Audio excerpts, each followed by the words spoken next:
Start that recording. Take a drink.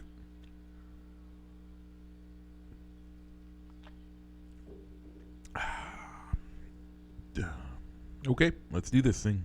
Hitting that go live button.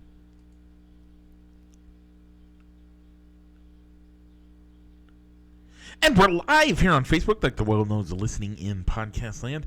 And also, like to welcome my buddy Rich. Rich, how you doing this late evening? Yeah, we're back on a Friday night after doing 2 afternoon shows.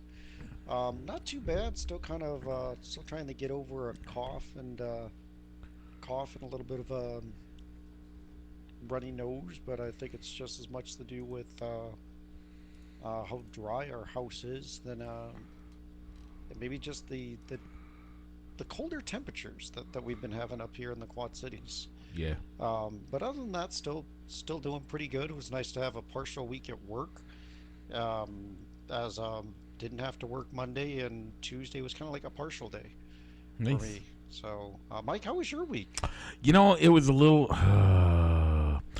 cray-cray. So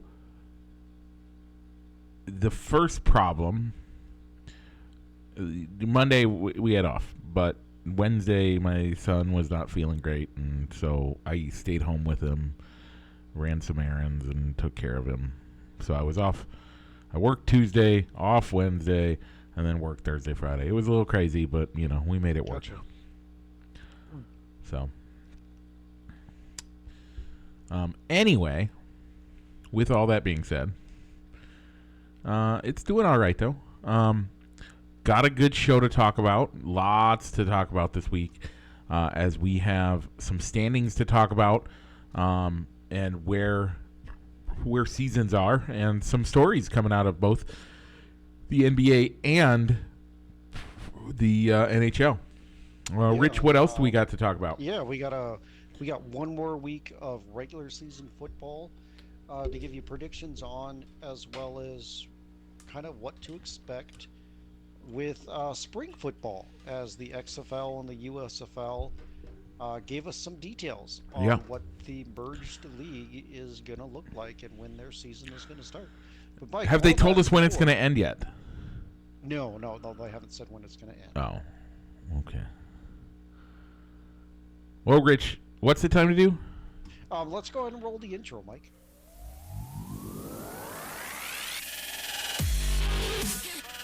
Broadcasting live from somewhere in Iowa. This is Balls and Sticks, the podcast, with your hosts, Mike and Rich.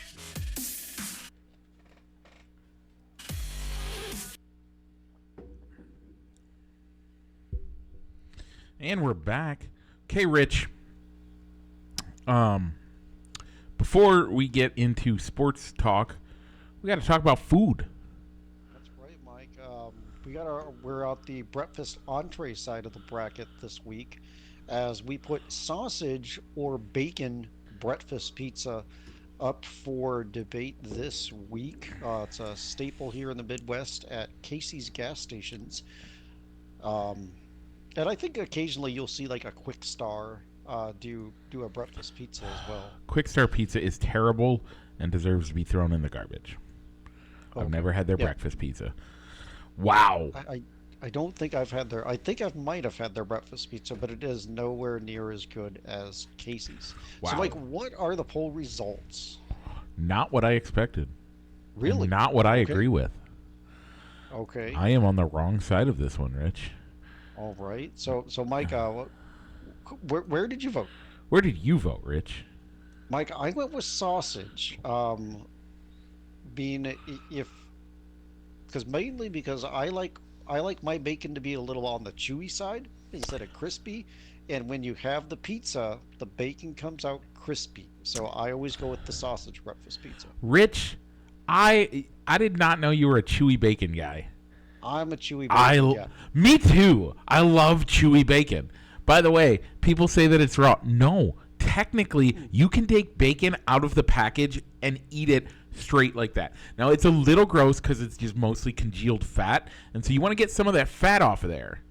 But You want? I agree. I like it chewy. I don't understand these people that are like crispy, extra crispy. When you think it's burnt, burn it some more.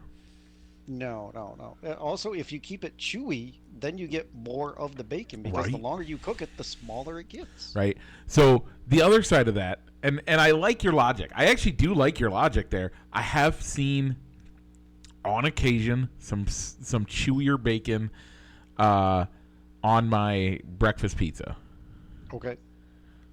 but in general,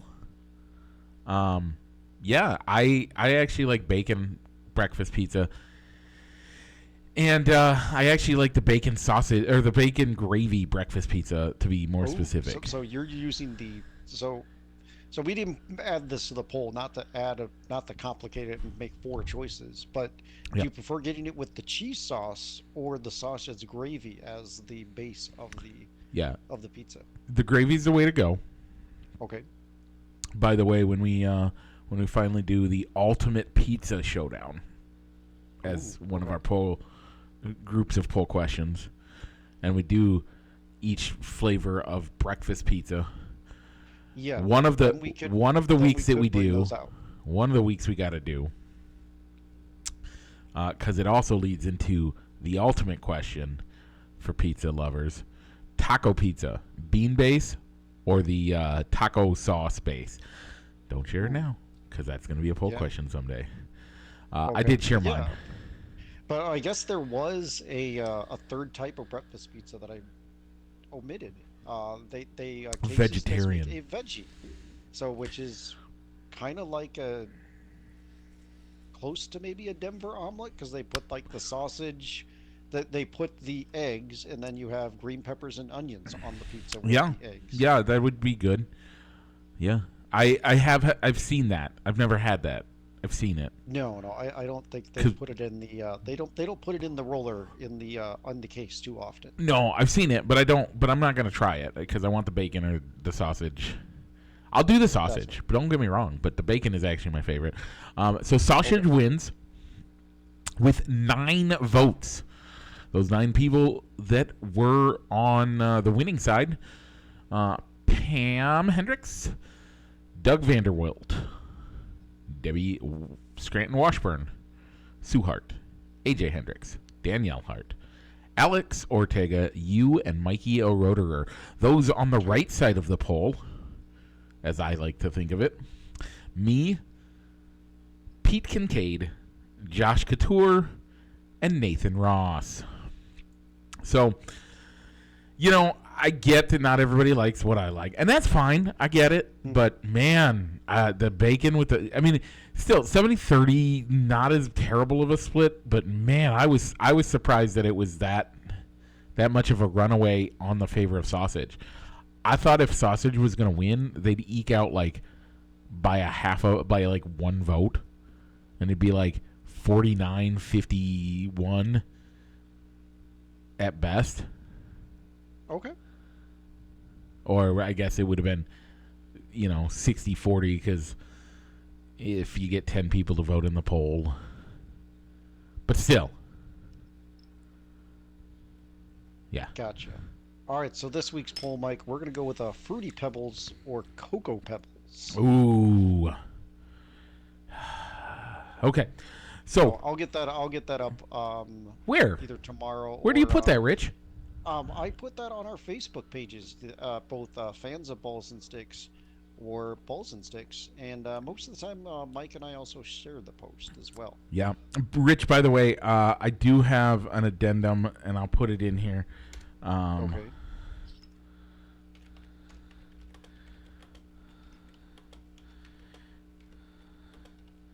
So, and also if you're already on those, either on one of those pages voting on our poll, hit that share button and get it out to even more people. So Yeah. we can have more votes on the poll. Unless you think you're wrong, and you want your opinion to be the right opinion, and you want less people to vote. Yeah. Throw a comment on the poll as well, and we'll read it on here. We give shout outs We'll for read comments. it as a shout out. Yeah. We didn't Solomon didn't vote this week. Really? Yeah. Normally, Solomon regularly votes on our poll questions. I don't know that I remember a time that he hasn't voted on our poll questions. Like, that man always on our poll questions. So, Hopefully he'll be back next week. yeah. All right, so moving over, week 17. Yeah. Week Man. 17, my lock of the week. I said I got a theory with my locks of the week to where if the the team that I pick as the lock is gonna lose, and Mike, tell them what happened. Well, you picked the Eagles over the Cardinals. The Cardinals won 35-31, bringing your record to 7-10. Rich, you know that does good things for the Bears. That's kind of why you make this pick. That was my reasoning. It guaranteed the number 1 overall spot to the Bears by way of the Panthers, and it dropped the Cardinals down to the 4th pick. Yeah, the season ended today, so which makes them decent for trade fodder if the Bears want to trade down.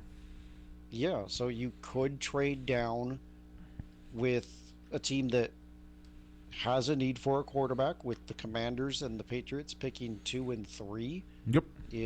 Or maybe the Cardinals call you. Considering what happens in the next day or two. Yeah, or the Cardinals may be the ones on the phone because they have extra first-round pick. They have an extra first-round pick via Houston, so they can give you on the phone and say, "All right, we want the pick because we're going to draft Caleb Williams or we're going to draft Drake May," and you can still pick up Marvin Harrison Jr. or the top left tackle at pick number 4 and get some future assets. So it was a win-win. I saw it as a win-win because either the Eagles win like I thought they would, and I improved my my record, or if the Cardinals pulled off the win, which they did, it helps the Bears out in draft position. So, Mike, you chose the 49ers over the Commanders, and the Niners won 27-10. Yeah. Although it did come at a cost, as Christian McCaffrey suffered a light hamstring injury, so he's going to be sitting out this week. He was going to be Rich. He was going to be sitting out either way. Probably. Like he wasn't going to be playing. So, you know. All right. So, go ahead. Yeah, I'm good with it. Okay, so I'm at 7-10 for the year, Mike. You're the opposite, and you're 10-7. Mike, how did the upsets do? Rich, upset of the week. Rich, you picked the Packers over the Vikings. Packers pulled it off 33-10, bringing you to 10-7 on the year for the upsets. Rich, I picked the Lions over the Cowboys. The Cowboys pulled it off 20-19, bringing my record down to 9-8. All right, Mike. So, what'd you think about the ending of that game? Dan Campbell is going for 2 to win the game on the road. Yep. A receiver supposedly doesn't report as inactive. He's the one that catches the game-winning touchdown. No, it was the game-winning 2-point conversion, but the game-winning 2-point conversion. But let's also note that there is video evidence of him reporting as eligible. Yes. There's video evidence of it. So, because it wasn't said over the loudspeaker, it doesn't count? He did what he was supposed to do, Rich. Well, I thought that like 2 players went up to the ref, and the ref called the other number as the eligible receiver. They both report, but they both can report as eligible. They both could have reported as eligible. That's what happened. Okay, so Taylor Decker, their left tackle, followed the coach's instructions, went to the official, reported as an eligible receiver. The receiver didn't announce him as eligible. He's the one that catches the game-winning 2-point conversion, gets ruled as illegal touching since he wasn't an eligible receiver, backs the play up. Dan Campbell still says, I'm going to roll the dice and go for 2 again. The Lions fell short, didn't score, but then Dallas commits a penalty. Was it offsides? I think so, yeah. Offsides or a neutral zone infraction. So it moves the ball back up to the original spot, and Dan Campbell rolls the dice again, and They don't get in, no penalties, game ends. Okay, so first of all, Dan Campbell's making the right decision here. Winning that game doesn't do a ton for them. Yes, it does. Does it move them up to 3? It could have moved them up to the number 2 spot where they would have gotten 2 home games instead of 1 home game. And Detroit plays really well at home. But if they win not this as week, well on the road. they still can do that. I think Dallas gets the number 2 slot as long as they beat the Commanders. Okay, true. Okay, that's okay. Because they have a head-to-head tiebreaker. Yep. So, okay, that's they would have the head-to-head tiebreaker there, but I still think that after the first penalty, when you got that first penalty called and you were further away, I think that's when I would have kicked the field goal and taken my chances in overtime, even though you're on the road. Yeah. But we've seen this year, not even this year, just in general, Dan Campbell is a tough and he wants to do that. That's what he wants to do. He wants to be the guy that does all of that stuff. I'm not surprised. Are you? No, not really. I'm just saying that that's what I would have done. After I got the penalty that backed me up a little bit, making it a further attempt, I would have gone for the 2, and then even on the third attempt, when attempt number 3 came up, but I've technically been unsuccessful 2 times, I would have definitely sent the kick. No, you were successful 1 time. But it got negated by a penalty. So here's the other thing I think, and again, the bigger problem is this is within the 2 minutes, so he doesn't even get a chance to challenge it, and you can't challenge penalties, but this is what my proposal is. Okay, Rich, you ready? I think Rich, you're ready for this. Yeah, go ahead. What we're gonna do, we're gonna give every coach unlimited challenges. Number 1. Number 2, you can challenge everything. A penalty called on you, a penalty not called on you, or called on them, everything. We limit the scope of challenges to just the thing that's being challenged, because I think a lot of times what takes the longest delay in a challenge is, okay, yes, but now we have to look at the whole play. Oh, this player farted in the wrong direction, 15-yard penalty. Like, you have those stupid things that they do. My proposal is you can challenge everything and you get unlimited challenges. But here's the final thought on that. Okay. You get you get 1 negative challenge per half. We'll say per half. You get 1 challenge wrong per half. A wrong challenge also takes away 1 timeout, and you don't get a challenge the rest of the half.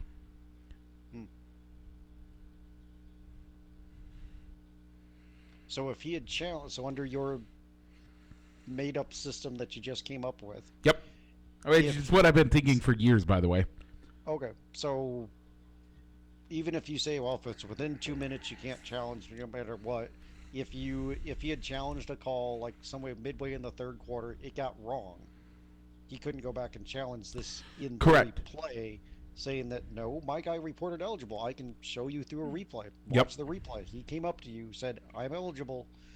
So one thing that I think I saw on a post with, do you need to put body cams on these referees? So in theory, you could review the body cam to where you could see the player came up to you. You can see the verbal thing.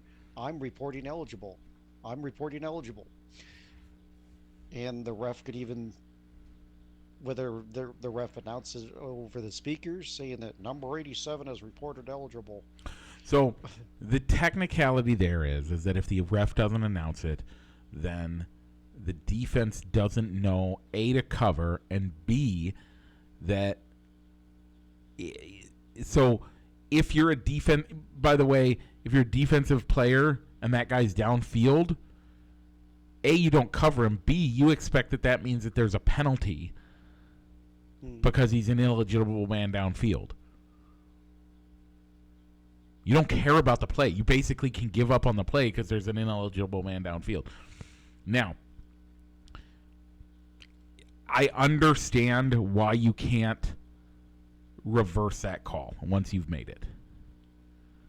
You just can't. Like in the NFL, you couldn't do it because he wasn't announced, which means there's Rich. If I come over and I'm your buddy and we're hanging out, you don't have to expect that I'm going to punch you in your face, right? No. But if I'm like, Rich, I'm coming over and I'm pissed off at you. Sorry for using such harsh language. But if I tell you I'm mad and I'm going to punch you in your face and I come to your house, you're not going to open the door.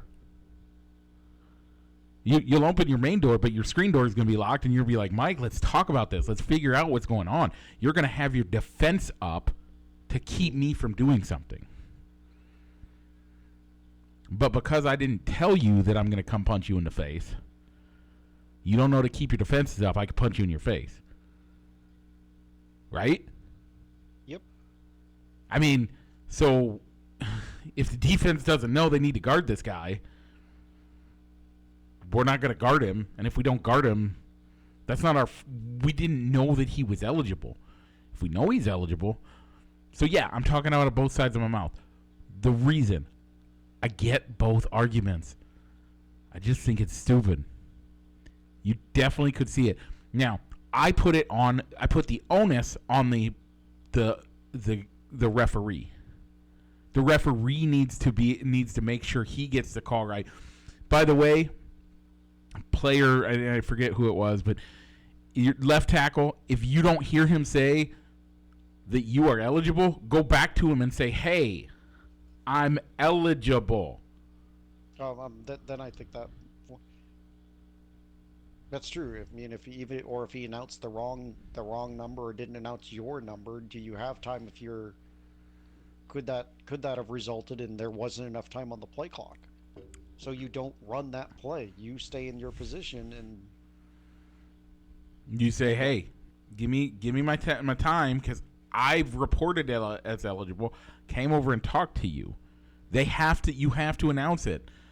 The player should know that. But what are you gonna do? Yeah, exactly. So, I mean, it was a tough loss for the Lions, but I also see it on the flip side is, so you've failed. You were successful, but you got negated, but it got called back to a penalty. So you had 3 chances to either tie this game or win the game, and each time you chose to go for the win. And all 3 times you technically got stopped, once by the officials and twice by the defense. Yep. So anyway, that was the Lions Cowboys game. So Mike, I'm at 10-7 for upsets. You're at 9-8. Yeah. Then finally we got the Chicago Bears. They won their game against the Dirty Birds 37-10. We both said that they would win. So Mike, we are both 9-7 with picking the Bears victories or wins and losses, and the Bears are at 7-9. Here's the problem that I have with this story. Okay. The Bears need to lose. The Bears have now improved their natural draft position. They're all the way down to 10. They are all the way down to 10. Rich? Yeah. But depending on how the outcome of the Packers game goes, if they win, they would technically get the over that we found. I think we used Elite Sportsbook, I think it was, for the over-under prediction. That doesn't really matter. Nope. But at the start of the year, I think we both pegged them getting 9 wins, getting the 9 wins. They're not going to hit our prediction of 9 wins, but is it a successful year? if they improve going from 3-12 last year to either 7-10 or to 8-9, or was the miscues in the early part of the season kind of overshadow what's happened in the back half of the schedule since they've had Montez Sweat? Yeah. First and foremost, Matt Eberflus's play calling and what he allows to be play called is terrible. On the offensive side or the defensive side? Yes. Which one? Yes. Both. He does right. So first, here's what you're going to say though. He doesn't call the offense. You're right. He allows the offense. He gives up control. Why do you want if your head coach is not the one in control when you have the ball, then why is he your head coach?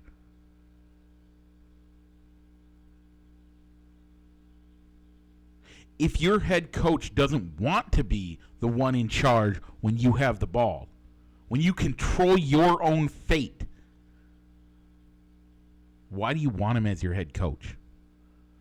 Because here's what I'm thinking. I'm thinking you brought in Justin Fields. You're trying to find somebody. Your goal is to make him your franchise quarterback. We're bringing a defensive-minded guy, a guy that wants to call the defense, and says he's going to get coordinators to handle it. Actually, before he didn't start calling defensive plays until Alan Williams was called out. So what was his job before that, though? He was a defensive coordinator. Okay. I'm not saying so Eberflus was a defensive, more of a head coach that had a defensive background. Right. But even as the head coach, he was not the play caller for the defense or the offense. You're right. And you're right. He wasn't the play caller. Period. He wasn't the play caller. And that's the problem right now. So the defense has improved since you've had Montez Sweat and he took over as the play caller. I think it has more to do with Montez Sweat than it has to do with him becoming the play caller. You're probably right. But my question still, I'm going to come back to my question. Because my question isn't, does he do a good, decent job? My question is, your goal when you brought him in was to make sure Justin Fields is your franchise quarterback, and to take that talent, get other players, and get into and rebuild to a point where you think you can be competitive the next few years. It wasn't last year that his contract was for. It wasn't it. This year was part of it, but it's for the next 3 years we're going into. That's the heart of why you wanted what your head coach's job was all about. Because the next 3 years is when the Bears the rebuild should be coming to completion, coming to fruition, and the team should be making playoffs and making runs into the playoffs. Because we have this quote-unquote generational talent in Justin Fields, which is what we were told, what he was billed as, what we believed he was going to be, and he has shown the skills to do it, but has not had the coaching, has not had the leadership around him and the skilled positions around him to allow him to be that generational quarterback. And we're going into what next year is next year his fifth year or fourth year? I forget. It'll be year 4. Okay, so next year's his fourth year. When we have to make the decision on his fifth year option which is cheap, but also going into, are we going to keep this guy. What have we done for his first 3 years? Well, year one, you had a transitional head coach in Matt Nagy who was showing the door, Yep. and year two, that roster was just torn down, and he had nothing to work with in year two. Year three, you finally get him a cornerstone offensive lineman in Darnell Wright, and you get DJ Moore, but there's still there you have inconsistencies on the running backs. You don't really have a number two receiver. The left side of the offensive line hasn't looked the best. There's a lot of holes still to build around him, but at the same time, what are we doing to help train him? Your offensive coordinator was the quarterback coach of Aaron Rodgers, and it almost seems like he was trying to Here's a problem. The Green Bay offense instead of building an offense that would meet Fields' skill set. I don't mean to wave at you, and I know that you understand my frustration. Here's my question for this. What have we been told since 2003 about Aaron Rodgers? He was the one that made that offense go. No. What we were told is he is the greatest quarterback talent-wise to play that position. Right?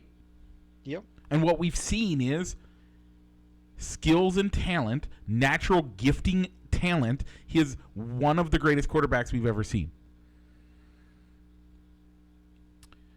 What's the truth about quarterback skills, Rich?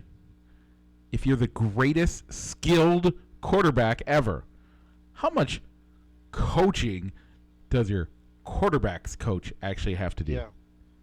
Not much, because even your offensive coordinator, your offensive play caller, he can audible or make a bad play and turn it into a good play based off of his talent. Oh, so why do we want this guy on our team? Why do we want him taking our generational talent and turning him into and trying to make him fit into someone else's shoes? Yeah, it just hasn't worked out. So I think if Eberflus returns, you're going to see a new offensive staff in there, or at least new coordinators on both sides of the ball. Or so you got Fields getting paid $5 million on his fourth year with a possible given a fifth year option picked up, which I think that fifth year offensive system gets him up into like the 10 to 15,000 million, right? I think it's 25 million. Okay, is still fifth year. Still, that fifth year option is comparable, nothing to what he's going to get in his sixth year if we decide to sign him. Yeah, and then or you're drafting a new quarterback who could have who's got at least has a jump start on people, support staff around him. And I think if you're drafting a quarterback, more than likely that's also going to mean that you're going to have a new staff. So the new guy's probably going to be learning a new offensive playbook, and offensive system anyway. But so that's still a decision that the Bears need to make, whether you trade down or keep the pick and draft the quarterback. So yeah, I'm still kind of on the fence on what to do, because I don't know. I mean, I haven't watched much USC Trojans or North Carolina Tar Heels to see which quarterback is better between Williams or May, or even do you take a chance on one of the second tier quarterbacks like Bo Nix, Michael Penix, or Jalen Daniels. So, but yep, I don't know. But the Bears will answer that question for us, as Poles is willing to trade early. He doesn't necessarily wait. If anything, if he does it the same way he did last year, he's willing to take the trade offer and take it early, a week or a couple weeks before the draft, instead of waiting until draft night to pull the trigger on a trade. Yeah. All right, Mike. Week number 18. Okay. Because we didn't have any Thursday night football. Yep. So Mike, it's even week, so you have locks of the week. I think it's hard to do locks of the week this week because with so many teams resting star players because they've either got playoff spots locked up, they don't care where they're being seated, or the season's lost because they're not making the playoffs, so they're resting players for precautionary reasons. So, Mike, who are you going with all this, all the benchings and players sitting for precautionary reasons before the playoffs? Um, Buccaneers over Panthers. By the way, the other thing that makes it a terribly difficult weekend, every game is a divisional game. Yeah, yes, it is. So, Bucks over Panthers. All right. I'm going to go with Cowboys over the Commanders. The Cowboys don't play well on the road, but if they win, they have a chance to not only win their division, but they can win the number 2 seed, and they get 2 home games instead of 1 home game. Um, and if my theory proves right and the Commanders win, they go down in the draft order, which could mean that they're more willing to trade with the Bears, as they'd have to go from maybe pick number 4 up to 1. And that's a little bit that could be more assets for the Bears instead of having to go 3 to 1 or 2 to 1. Yeah. Man, I don't know. I don't know if I want to trade with the Commanders. I kind of want. Got draft picks. Yeah, they do. Arizona, though. Arizona is who I want to trade with because they have what, 2 or 3 first round picks already. They have 2. They have their pick, which is currently number 4, and they have the Houston Texans pick in the first round this year. And I think they have some extra day 2 picks too. Yeah, I think. But if you trade with the Cardinals, you might be handing them Marvin Harrison Jr., who'd probably be the guy that you're going to go after if you're trading down. Because if you're trading down, you're probably going to be keeping Justin Fields. 17, by the way. 17 Okay. is Arizona. Is Arizona's second pick. If it were to end, if they don't make the playoffs, I think there's some things that may happen depending on how things end up. But if they don't make the playoffs, it'll be pick 17. Okay. Mike, upset alert. Mike, who are you picking? Man, speaking of, I'm gonna pick Cardinals over Seattle because I kind of want them to be. Again, I think the Cardinals probably draft a quarterback, right? They still got Kyler Murray. Meh. But this regime, this current leadership team didn't draft Kyler Murray and they weren't the ones that handed him that massive extension. And they've talked about how he's yeah, it seems like they want him out anyway. The team tried to put opt-outs out, including the no video game clause that we all forget about.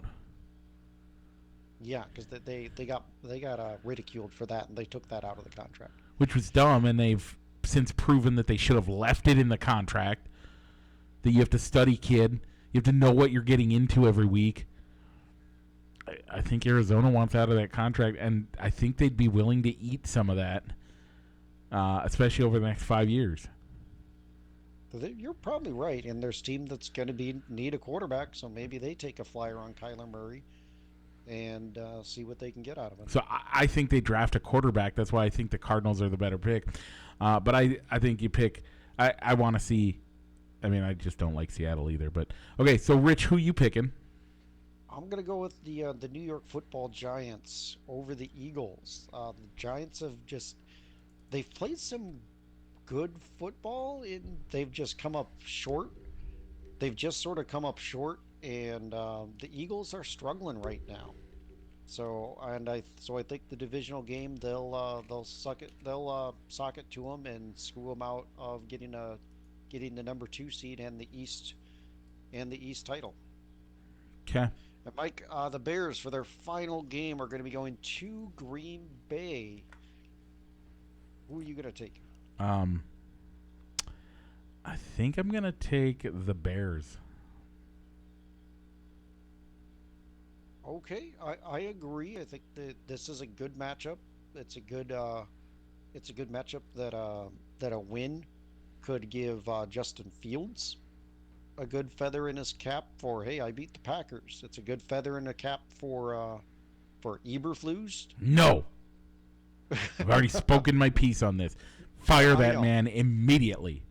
I know, and Monday, if he's not filing for unemployment, I don't know what. I don't care. but you know what? That's something we'll easily be discussing next week If that to man see is not who all gets let go. Monday, bloody Monday. Yeah, and then if anything for the Bears, I mean, if they win, they knock Green Bay out of the playoffs, and as well as the Justin Fields getting to show that he can win the big games. Because whether the Bears are in the playoffs or not, if when they're playing the Packers, that's essentially a playoff game for them Yeah. because they always want to beat their division rival. Yep. He's essentially either auditioning to keep the job in Chicago or he's auditioning for his next team that the Bears could trade him to. Yeah. No, I totally agree. Yeah, I think it'd be a good win for him. Okay, Rich. It's basically the last week for power rankings. Are you ready for? Yes, I am. Okay. So while you're getting yours up, Mike, I have the Baltimore Ravens as my number one overall team. They got the best record in football, and they've beaten the number two team. So I got to give it to them. Okay. And you know what? That's not a terrible argument. But you know what? I actually put them number one too. So by the way, does the ELO, and that means that the power rankings, as it is an average, it's a weighted average between you, me, the ELO, and the strength of the games they've played, which nobody, and how their wins loss goes. It actually Gotcha. has them winning, so that's number one. Number two, Rich, the ELO and the power rankings agree that it is the San Francisco 49ers, as do I. Yep, I put the Niners at number two as well. Number three, Mike, I moved up the Dallas Cowboys to number three. I did not actually. Okay. I actually have at number three the Cleveland Browns. Wow. I'm really because I have the Cleveland Browns at four, and I was really I'm impressed, Mike, that you put aside your Browns I hope they get hatred or flushed. I hope they bias. get flushed in the first round of the playoffs. But the way they're playing, I can't argue against it. Like I hate it. I hate That's it. why I put it at four. I mean, did you expect them to be 11-5 No. after they lost Nick Chubb in week two, after they lost having Deshaun Watson in and out of the lineup, and the quarterback that they signed was sitting on his couch, Right. Joe Flacco, Right. coming out of nowhere. So I have the Browns at four. I want Joe Flacco to do well. I want the Browns to not. Yeah. Okay, so who do you have at four? Number four, I have the Dallas Cowboys. Okay. And 3 and 4 for the ELO and the power rankings. So number number three for the ELO is the Buffalo Bills, still holding strong. And then number four for the power rankings is the Dallas Cowboys. All right. The ELO or our power rankings have the Cowboys at 3, and then the Buffalo Bills at 4. Okay. Speaking of those Buffalo Bills, I put them at number 5. They're playing. They've gotten hot at the right time. They've beaten some quality opponents with victories over the Chiefs and the Cowboys. So I bumped them up to number 5. And Rich, you can call this my bias towards the NFC North. Okay. But man, you're gonna have to talk me out of having the Detroit Lions at number 5. All right. So I put the Lions at 6, and the main reason that I put them at 6 is they can't win on the road, and they just can't seem to beat teams with a similar record. They almost beat the Pack. They almost beat the Cowboys, but they didn't. They got killed by the Lions, and then you lose 2 games to divisional rivals in the Packers and the Bears. 2 games you Yeah. probably should have won. Yeah. No, I But can understand it. they have their division, so that's why I still have them at 6. So my number 6 team, the Buffalo Bills. Okay. So they're here because I just. Yes, they seem like they're getting back on the right track, but some of those mid-season losses, I don't know. They were ugly. Like, They were. do you expect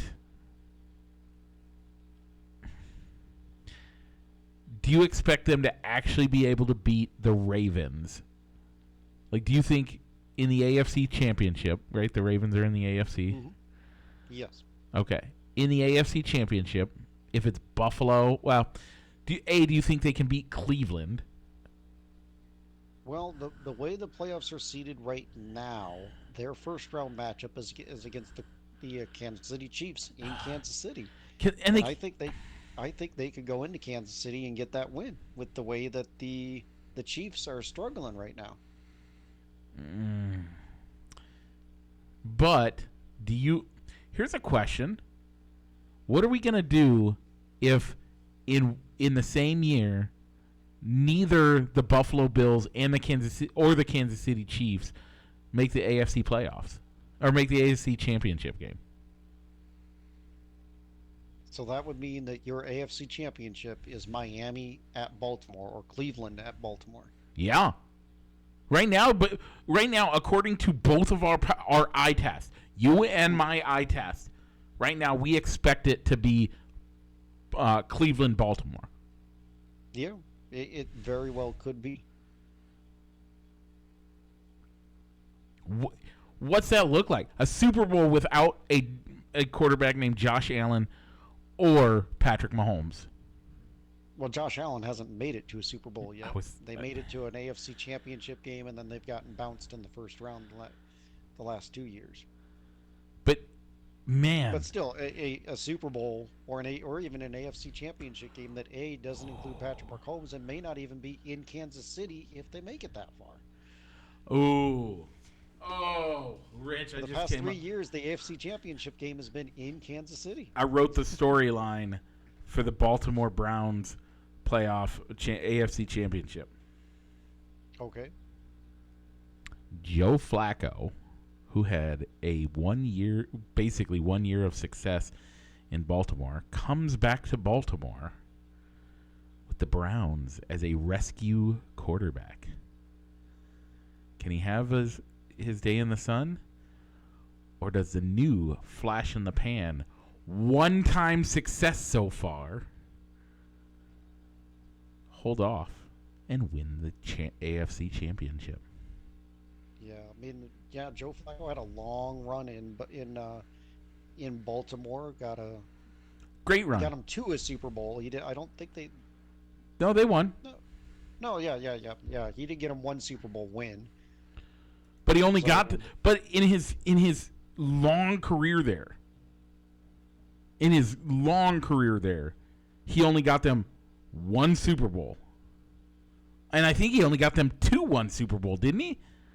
I think so because their first Super Bowl was with Trent Dilfer under center.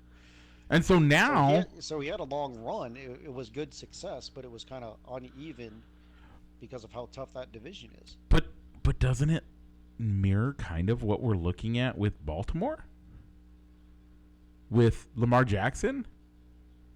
Great Yep, he talent, had his great He had skill. his MVP season, but since the MVP season, hasn't been able to stay healthy. Can't get the team to the playoffs. Can't get the team through the playoffs. Can't get to the Super Bowl. Or he puts the team in a position to make the playoffs, but he's not the one under center because he got himself injured Yeah. along the way. So yeah, I mean it could be a good storyline between the Browns and the Ravens if that ends up being. So where do we leave off, Mike? Does that put us at 7 Yeah, or we're at 6? 7. All Uh, right, 7. I have the Miami Dolphins here. this is where I have the Philadelphia Eagles. I know that the Eagles are trending in the wrong direction, Mm-hmm. but at the peak this season, which team is better suited for the playoffs? Hmm. I think Philly is because if you put Miami on the road, then they kind of struggle a little bit. And by your arguments, yours is just if you make the playoffs, that automatically gets you in the top. I would say if you're going to play that as your criteria, shouldn't you also say that depending on where you're at, how you think that team's gonna do in the playoffs should determine your ranking, and if that's the case, shouldn't Philly be higher? Yeah, I haven't been number 8. I guess I'm kind of using that argument of what have you done for me lately? They've Okay, won some games. They barely won. I mean, they beat the Bills and the Chiefs lately, but they barely got a win against the Giants. They lost against the Cardinals. So yeah, they're trending it. They're downward. They're playing bad football at the wrong time of year. So along with the Chiefs, so I moved all the way down to number 9 yeah. I have the this Chiefs year at this 9 week. as well. Man, to So I think, take it you put the Dolphins at 7. yeah, I have the Dolphins at 7. Okay. Um, no, I have the Dolphins at 8. I have the Eagles at 9, Dolphins at 8, and I have the Eagles at 7, Dolphins at Got it. 8, Got it. Chiefs at 9. Okay. So we've got the same teams 7 through 9. They're just in a different order. Right. And I'm glad we went all the way to 9, and let's get let's get all the way to 10 just for the case of getting to the ELO and the shock that is at least my number 10 All right. in the ELO. So my number 10 is I put the Jacksonville Jaguars here, Could mostly because they right now they're in position to get the AFC South division crown. If they lose this game without Trevor Lawrence under center, it could go to Houston, it could go to Indianapolis. Yep. But right now they have it, so I put them at number 10. I didn't. Okay. I put the Los Angeles Rams here. All right, I have the Rams at 11. Okay. Same record as the Jaguars, so I don't blame you going with the Rams at number 11. Well, this is where things get really fun. So we stopped the looking at the ELO at number 5, by the way. Yeah. So we'll go 5 to 10 for the ELO, and then we're gonna give you where where our number 10 is where my number 10 is and your number 10 is in the ELO rankings as well. Okay? So at number 5 for the ELO, we have the Kansas City Chiefs. That makes them success makes sense. makes it so that in the power rankings they are number 7. Number 6, we have a tie between the Miami Dolphins and the Philadelphia Eagles. Okay. That makes the Philadelphia Eagles and the Miami Dolphins tied in the power rankings as well, because you and I flipped them in the way that the weighting system works. They are tied at 8 in the power rankings. At number 8, because there is no 7, and number 8, they have the Detroit Lions, which just so happens to be number 6 in the power rankings. Now, if we go to my number 10, the Los Angeles Rams, their power ranking, according to the ELO, is 20th. Wow. Okay. That's pretty terrible. If we go with your number 10 in the power rankings and where they stand, that would be 15. Okay. in the yellow. So So who is their number 10 team? their number 10 team,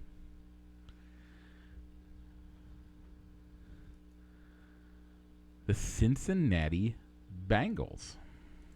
Hmm.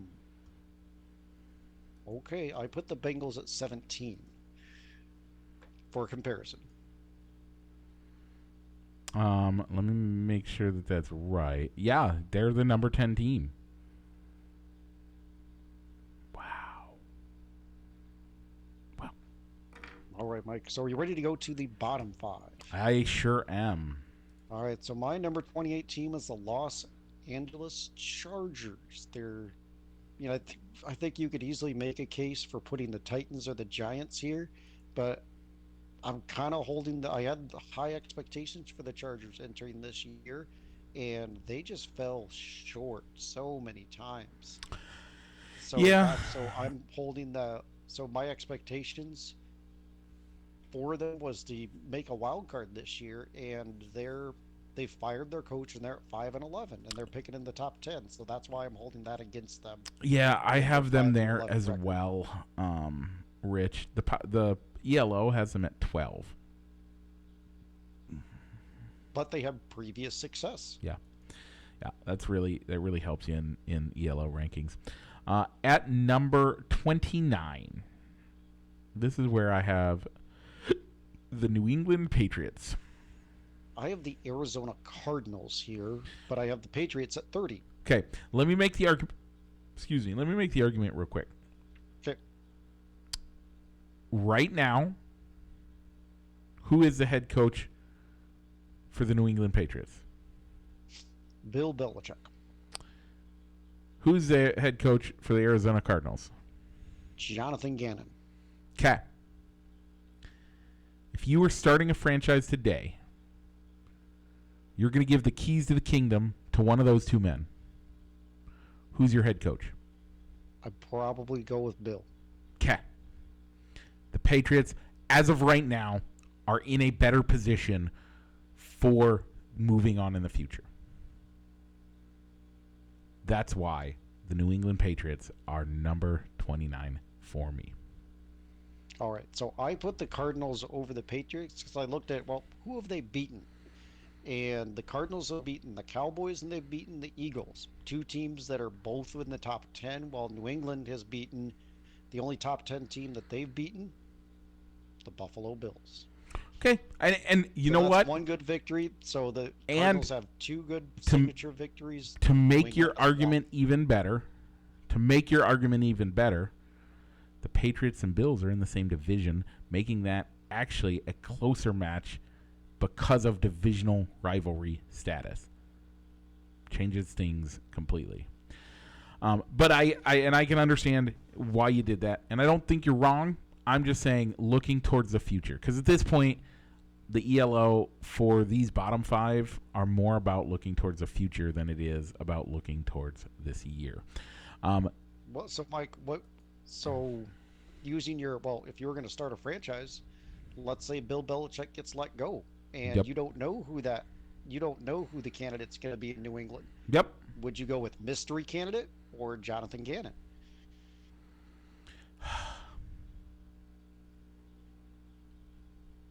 Jonathan Gannon has not shown me anything to prove that he deserves to be there. I think I have to go with mystery candidate. Because look at the people who are slated to get head coaching jobs. Okay? Look at and again, the difference there. By the way, we know that what will likely happen, there are two candidates already probably on the doorstep of getting that position. Would be my guess. One of them is there currently. Okay, and that is The former head coach for the Detroit Lions. I think is he acting offensive coordinator currently?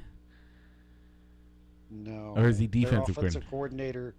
their offensive coordinator is Bill O'Brien, the former. Oh, that's right. That's He right. he was an offensive Um, coordinator in the Brady era, and then he went before going to Penn State and the Houston Texans as head coach. Matt Patricia, yeah, the Matt Patricia. individual you're referring to, is technically he's on staff with the Philadelphia Eagles. I thought he. Oh well, then you're right. Maybe I thought it was going to be Matt Patricia, but I thought he. When did he move over to? He got let go after the debacle of him being the offensive coordinator, even though he's more on the defensive side of the Dumb. ball. That's But I dumb. mean, with the Patriots, I think they could stay in-house and Yeah. hire their de facto defensive coordinator, Jared Mayo, Yep. who played for a long time, or I don't know who they go with if they go out of house. Would they go Eric Bieniemy? I don't know. I Anybody should. Somebody needs it. If he doesn't get, I said it last year. I'll say it again. If he doesn't get a head coaching job in the NFL this year, oh, I'd be angry. If I'm him, like, take a job in college. Make millions of dollars in college. Be like, I'm done with you. At least he took the first step into leaving Kansas City, so at least he could get out of Andy Reid's shadow, Yeah. and maybe even show that maybe he did play a good part in that Chiefs offense, because the Chiefs offense doesn't look the same as it has the previous 2 years when Bieniemy was there. Speaking of Bieniemy's team, where he's the OC, I have the Washington Commanders at 31. Yeah, I have them at 30. I don't know if I said that yet. And then at 31, I have the Arizona Cardinals. Okay, so all those three teams, the Patriots, the Patriots, Cards, and Redskins, all do have the same record. Um, I don't know. For me, it came down to who they beat, and New England beat Washington, so that's why I have New England ranked higher than Washington. I can And understand that. then obviously 32 was the Carolina Panthers. Yep. Yep. No need to say anything else. Okay, Rich. We got really into the weeds in some of this football talk. We sure did. We always do. We never intend to. We did, and I soapboxed a little bit. Do you want to push off the NBA stuff for now, and then I think we can. do some? I think we can push off the standings. Okay. And we can maybe We're gonna talk push a off little bit about the XFL as well this week. Gotcha. I will let you make your argument about the the NCAA bowl game stuff. We got to hit. You missed one on here that we have to hit that we're not talking about this week. Okay. So I guess Winter Classic 3-0. Yep. Seattle over Vegas. Did you watch the game or? I watched the entire game. It was great. I loved watching it. The team I wanted to win, because again, I'm quickly becoming a Vegas Knights fan. More and more, and yeah, I'm a big fan. So let's go. Yeah, I think I had the game on in its entirety, but I think I got a nap in somewhere Yep. somewhere in between the second and third intermissions. So so we'll push off the NBA talk. Well, we do have Um, to announce that the Detroit Pistons finally won a game after 28 games. The Detroit Pistons finally beat the Raptors 129 to 127 on December 30th. So, yeah, the first time they've won a game in 28 games. Yeah, I think I saw somewhere on Facebook, somewhere during that losing streak, that like Monty Williams was like the first coach to have an undefeated month 1 year and then have an entire month of losses Yeah. in the next year. So Yeah.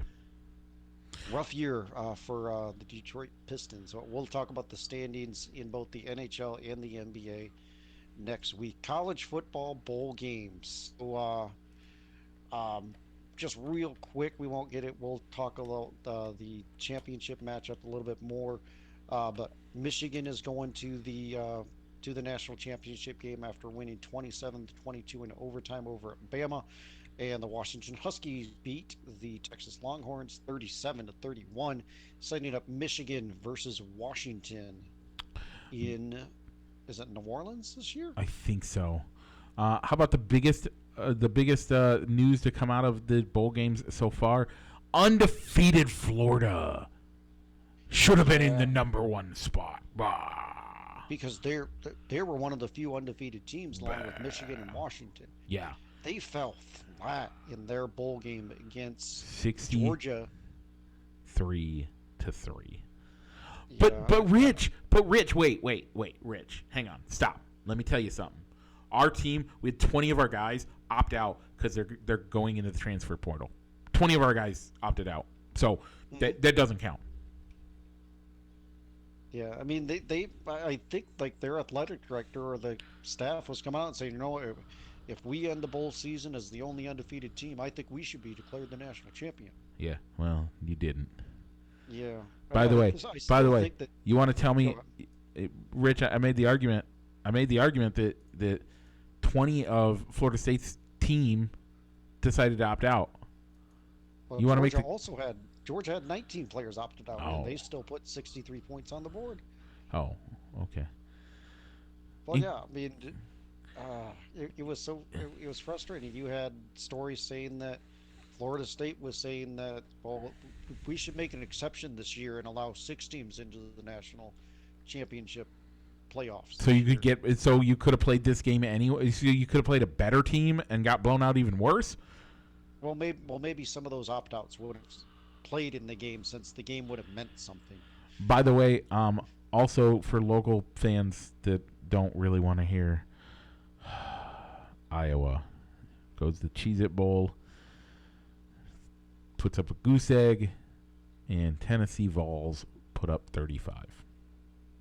Yeah, I didn't get how Iowa was ranked number 17. They 20 won is what I just saw. Okay. 20 was what I I just think saw. at the time of the bowl game, they were number 17. Okay, one thing. So, and then again, let's look at the Cotton Bowl with Missouri and Ohio State, where Missouri won 14-3 over Ohio State. 17 players at Ohio State opt out. Missouri had 12 players opt out. By the way, how about we change the transfer portal to make it so you can't enter the transfer portal until after the bowl games? Because these what do any of these bowl games matter? And how much less entertaining is it when all of a sudden you're seeing a true freshman playing in these games? You don't have a guy that actually is on the team. He's only on the team because the transfer portal hasn't shook out and somebody didn't transfer in ahead of him. Like, move the transfer portal. You're not eligible for it until after the bowl games. Period. Well, you could still have like the star quarterback, the quarterback that, well, I'm not going to be here next year. So you either have the players saying that I'm stepping out because I don't want to get injured before, and that's fine. Meaningless game before I go and transfer, or you have the team saying, well, we know you want to enter the transfer portal, so we want to see what our QB 2 or 3 has, because he could be our quarterback next year. That's fine. I'm okay with that, but at least I don't know. I don't like the fact that they've all entered the transfer portal before some of the games are even played. So I don't like it. But okay. Anything else that you want to talk about before we do our shout outs? Because we're at an hour and 8 minutes. Normally we don't go this long. I did play-by-play on games last night. It was great. I might start doing some more of that. I'm talking with the guy who normally does it, and I might join in with him and do some more booth time with him. So might end up doing some of that for the school. So a couple of things. The school has a thing that you can watch online and participate in, or you can watch online, and the school provides play-by-play for it. That just happens. And then, but it's not related to the radio or to a radio station. It's literally just play-by-play for that one website. So, but I also made contacts with the people who do on the radio for KUOO, Campus Radio for the University of Okoboji. And it sounds like they might be interested in doing some esports stuff. So that's exciting. And hopefully before the middle of next week, we should be able to go live with our fundraiser. So that will be linked in the stuff next week. Very well. So, Mike, I really don't have any shout outs. So leftovers for tomorrow, for next week's show, we'll talk about the XFL USFL merger, as because well that ain't as, going anywhere anytime soon. No, it's not. And as well as the NBA and NHL standings check-ins. So Mike, I don't have any shout-outs this week. So the floor is yours. So if you are watching us on Facebook and you want to check us out on your wherever you get your podcasts, do that. Hopefully tomorrow we have nothing going on, so I'm gonna spend some time down here and hopefully do some cleanup, get some stuff ready, play with a train set so that my daughter can have a train set to play with, which will be awesome. But also get us registered on other websites. But check us out there. If you're listening to us and you want to watch us, you can either watch us on Facebook.com/ballsandsticks or Facebook.com/fans of balls and sticks, where Rich posts all of our poll questions, along with YouTube.com/ballsandsticks. Check us out. And if you have anything that you want to say, put it in comments. We'll try to get to it. I don't guarantee, we don't always do a great job doing that. But, if you're there, check it out. Anyway, with that being said, let's roll the outro.